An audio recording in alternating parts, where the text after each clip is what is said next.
அந்த வகையில இன்னைக்கான டாபிக், இந்த ஒரு 5 நபர்கள் கிட்டேந்து கடனாகவோ, தானமாகவோ எந்த பொருளும் வாங்காதீங்க அப்படின்னா, எந்த 5 நபர்கள நீங்க சொல்லுவீங்க? நம்ம வந்தோம் நாளைக்கு நம்மளுக்கு அடுத்தது நம்ம பிள்ளைங்கள பார்த்துப்பாங்க. நம்ம சப்போஸ் நாளைக்கே நம்மளுக்கு என்ன ஆனாலும், நம்மள போல அவங்க எடுத்து செய்வாங்க. அந்த தப்பான கணக்கு மட்டும் போடாதீங்க. ஏன்னா, என்னைக்கு இருந்தாலும் முதல் பள்ளத்தில தள்ளப்போற முதல் நபர் யாருன்னா, அவன் தான் இருப்பான். ஏன்னா, எதுக்கு நீ எது பேசினாலும் சரி, அது எதிர்மறையா நீ பண்ற தப்பு, தப்புனா தப்பு, ரைட்னா ரைட் எவன் சொல்றானோ, அது நம்மளுக்கு செட் ஆகாது. நம்மளுக்கு நல்லதும் இல்ல. நம்மளோட அமைப்புக்கு அது செட்டும் ஆகாது. கீழ மேல உருட்டி எடுத்துரும். நீங்கன்னா இப்ப நான் சொன்ன விஷயம் புதுசா பார்க்குறவங்களுக்கு புதுசா தெரியும். அனுபவிச்சவங்களுக்கு இது ஒரு பாடமா இருக்கும்.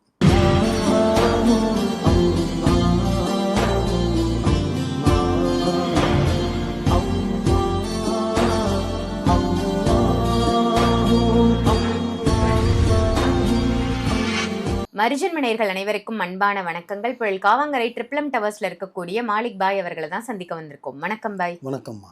மக்களுக்கு தினம் தினம் அன்றாட வாழ்க்கையில அவங்க எப்படியெல்லாம் இருக்கணும், என்னெல்லாம் செய்யக்கூடாதுன்னு அற்புதமான தகவலா கொடுத்துட்டு வரீங்க. அந்த வகையில இன்னைக்கான டாபிக், இந்த ஒரு 5 நபர்கள் கிட்டேந்து கடனாகவோ, தானமாகவோ எந்த பொருளும் வாங்காதீங்க அப்படின்னா, எந்த 5 நபர்கள நீங்க சொல்லுவீங்க? ஏன்? நல்ல ஒரு பாயிண்ட் கேட்டிருக்கீங்க. அந்த 5 நபர் வந்து எப்பவுமே நம்ம கூடயே தான் இருப்பாங்க. ஆனா, அவங்கள கண்டே பிடிக்க முடியாது. இதான் உண்மை. நீங்க சொன்ன அந்த 5 நபர வந்து சில பேர் மனசு கஷ்டப்பட்டாலும் ஒண்ணும் முடியாது. கசப்பு என்ன சொல்றது? கசப்புனா கசக்க தானே செய்யும். அந்த மாரி இது ஏன் அப்படி இந்த கேள்வி அப்படி நீங்க நல்ல ஒரு கேள்வி கேட்டிருக்கீங்க. இது கொஞ்சம் மக்களுக்கு புரியிற மாரி சொல்லணும். எந்த நபர் அந்த 5 நபர்னா ரொம்ப பெருசாலாம் ஒண்ணும் கிடையாதும்மா. யார் நம்ம கூடயே 24 மணி நேரம் இருக்காங்களோ, யாரு? பெற்ற அம்மா, கட்டின மனைவி, தந்தை, அண்ணன், தங்கச்சி. இந்த உறவு விட்டுருங்க. உங்க ரத்த சொந்தத்த விட்டுருங்க. இது தவிர்த்து சொந்தம். ரத்த சொந்தம் வேற, சொந்தம் வேற. ரத்த சொந்தத்த விட்டுருங்க. அது என்னைக்குமே நீங்க அழிஞ்சு போணும்னு நினைக்காது. ஆனா, இது தவிர்த்து சொந்தம்னு உருவாகும். மாமன், சித்தப்பா, பெரியப்பன், ஒண்ணு விட்ட சித்தப்பா, 2 விட்ட சித்தப்பா, காது மேல விட்ட சித்தப்பா இதெல்லாம் உருவாகும். இதெல்லாம் வந்து பார்த்தீங்கன்னா, கணக்குல வைக்காதீங்க. இது இவங்க கிட்டேருந்து தான் முதல்ல நீங்க பத்திரமா இருக்க வேண்டிய கூட ஒரு விஷயம். ஏன்னா, நம்ம சொந்தம், நம்ம பந்தம், நாளைக்கு நம்மளுக்கு அடுத்தது நம்ம பிள்ளைங்கள பார்த்துப்பாங்க. நம்ம சப்போஸ் நாளைக்கே நம்மளுக்கு என்ன ஆனாலும், நம்மள போல அவங்க எடுத்து செய்வாங்க. அந்த தப்பான கணக்கு மட்டும் போடாதீங்க. நம்ம இருக்கும்போதே நம்மள பார்க்கலன்னும்போது, நம்ம மறைஞ்சதுக்கு அப்புறம் எப்படி பார்ப்பாங்க? இந்த சொந்தம்ன்ற ஒரு விஷயத்த மட்டும் தயவு செஞ்சு இன்றைக்கும் பார்த்தீங்கன்னா, உங்க மாலிக் பாய்க்கு ஏகப்பட்ட சொந்தம் இருக்குது. ஆனால் எந்த சொந்தத்துக்கிட்ட சேர்க்க மாட்டேன். ஏன்னா சொந்தன்றது வந்து ஜுரம் மாரி ஒட்டிச்சுன்னா வந்து ஒட்டிக்கும். போனா விட கட்டான ஒரு கட்டாயிடும். அதனால ஸோ அது கிட்டே வச்சுக்கிறது இல்ல. ரத்தம் சொந்தன்றது வேற. அண்ணன், தம்பி, இந்த ரத்தம் அப்பா, அம்மா, அண்ணன், தம்பி, தங்கச்சி. இதுதான் எனக்கு தெரிஞ்ச ரத்த சொந்தம். மற்ற சொந்தம்லாம் வந்து பார்த்தீங்கன்னா, தேவைகளுக்கு வருவாங்க, தேவையில்லாதப்போ முடிஞ்சிரும். நான் சில பேர் தான் சொல்கிறத விட எல்லாருமே சொல்லலை. நிறைய பேர் இருக்காங்க. உசுருக்கு உசுரு கொடுக்குற நன்மை கூட இருக்கான். உசுருக்கு உசுரு கொடுக்குற சொந்தம் கூட இருக்குது. ஆனால் சில பேர் தான் வந்து யூஸ் பண்ணுறதுக்காக பழகுறாங்க. அந்த மாதிரி ஆளுங்கிட்ட முதல்ல ஒன்று உஷாரா இருங்க. 2வது ஒரு விஷயம், உங்கள் கூடயே நண்பன் ஒன்று இருப்பான். நீங்கள் சொல்கிறதுக்கெல்லாம் சிங் சாங் தட்டுன்னு சொல்லுவாங்க. அந்த காலத்தில் சிங் சிங் தட்டுவாங்க. அதுக்கு பேர் தான் வந்து சிங் சாங்னு சொல்லுவாங்க. அது என்ன அர்த்தம்னா, நீங்கள் எது சொன்னாலும் ஆமா சாமி போடுவாங்க. நீங்கள் எது சொன்னாலும் ஆமா சாமி போடுறீங்களோ, அவங்ககிட்ட மட்டும் தயவு செஞ்சு கொஞ்சம் உஷாரா இருங்க. ஏன்னா, என்னைக்கு இருந்தாலும் முதல் பள்ளத்தில் தள்ளப்போற முதல் நபர் யாருன்னா, அவன் தான் இருப்பான்.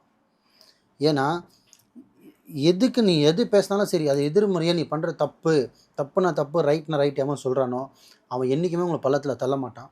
என்னைக்குமே உங்கள கைவிடவும் மாட்டான். நம்பிக்கை துரோகமும் பண்ண மாட்டான். உங்கள ஏமாத்தவும் மாட்டான். ஆனா, நீங்க சொல்றதுக்கெல்லாம் எவன் ஒரு ஆமா சாமி போறானோ, தயவு செஞ்சு அவங்ககிட்ட இருந்து 100 அடி இல்ல, 1000 அடி தள்ளி இருங்க. பக்கத்துல கூட வச்சுக்காதீங்க. ஸோ இந்த 2 பேரு. 3வது, ரொம்ப கஷ்டப்பட்டுட்டு இருக்காங்க. வறுமை கோட்டுக்கு கீழ கஷ்டப்படுறாங்க. நீங்களும் கஷ்டப்படுறீங்க. ஆனா, உங்களுக்கும் கீழ அவங்க கஷ்டப்பட்டுட்டு இருக்காங்க. அவங்க எதனா குடுத்து, அத வந்து நம்ம வாழ்க்கையில நம்ம சாப்பிடுறதோ, கொல்றதோ, நம்ம பயன்படுத்துறதோ கூடாது. ஏன் அப்படின்னு கேட்டீங்கன்னா, யார் குடுத்தா யார் வேணா வாங்கி சாப்பிடலாம்னு மாலிக் பாய் நானே சொல்லியிருப்பேன். ஆனா, அவங்க வறுமை கோட்டுக்கு கீழ இருக்கிறவங்க கிட்டேருந்து வாங்கி சாப்பிடுறது வேற. அந்த பணத்த வச்சுட்டு நீங்க ஒரு பிசினஸ் இப்ப நீங்க சாப்பாடு குடுக்குறாங்க, சாப்பிடுறீங்க, ஒரு துணி அது வேற. ஆனா, அவங்க கிட்டேருந்து வாங்கி ஒரு முதலா வாங்கி நீங்க பிசினஸ் பண்ணாலும் சரி, அந்த பிசினஸ் சீக்கிரத்தில உங்களால முன்னேறவே முடியாது. ஏன்னா, அவனாலேயே அந்த நபராலேயே அவரால முன்னேற முடியல. அவர் டைம் அப்படி இருக்கு.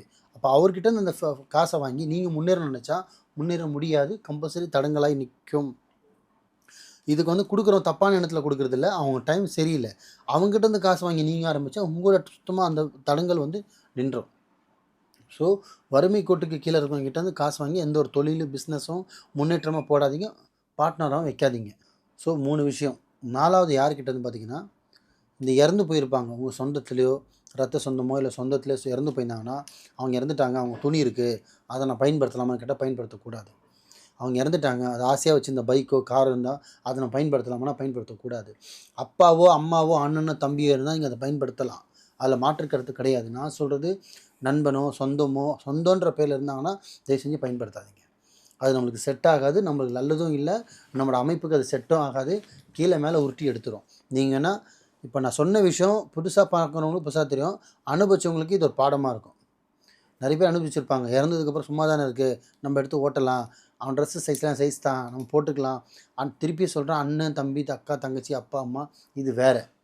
சொந்தமாக இருக்கிறவங்க சரி, ஃப்ரெண்ட்ஸ் சர்க்கிள்லையும் சரி, இறந்துருந்தாங்கன்னா அவங்களோட வாகனமோ அவங்களோட மொபைலோ அவங்களோட திங்ஸோ எதுவாக இருந்தாலும் சரி அவங்க நபர்கிட்டே கொடுத்துருங்க. அப்படி யூஸ் பண்ணலன்னா தூக்கி ஓரம் போட்டுருங்க.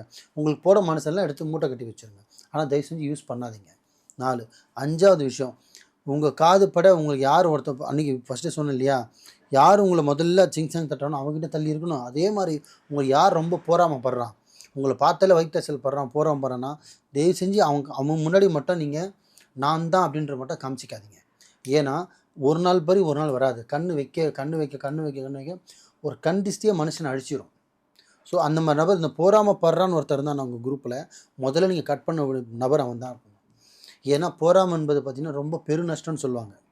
அவன் என்னென்ன போராமப்படுறானோ அது எல்லாமே உங்களுக்கு நஷ்டமாகும். ஒரு வண்டி வாங்கிட்டானே அது உங்களுக்கு எதனா ஒரு விபத்து கொடுக்கும். வீடு கட்டிட்டானே அது எதனா உங்களுக்கு வேலை வைக்கும். ஸோ போராமல் எவன் ஒருத்தன் பாடுறானோ தயவு செஞ்சு அந்த கிட்டல தூரமாக கூட வச்சுக்காதீங்க. சொல்ல போனவன நிறைய இருக்குது. உதாரணத்துக்கு இந்த 5 பேரை சொல்லியிருக்கேன். இந்த 5 பேர்கிட்டேருந்து தொலைவாக தூரமாக இருந்து உங்களால் முடிஞ்சது நல்லது செஞ்சுக்கிட்டு நல்லது பண்ணிக்கிட்டு உங்களுக்கு கையில் என்ன இருக்குது அதை பயன்படுத்துங்க. இறைவன் உங்களுக்கான இடம், உங்களுக்கான வீடு, உங்களுக்கான மனைவி எல்லாமே உங்களுக்குன்னு கொடுத்துருப்பான். அதை மட்டும் நீங்கள் பயன்படுத்துதுங்க.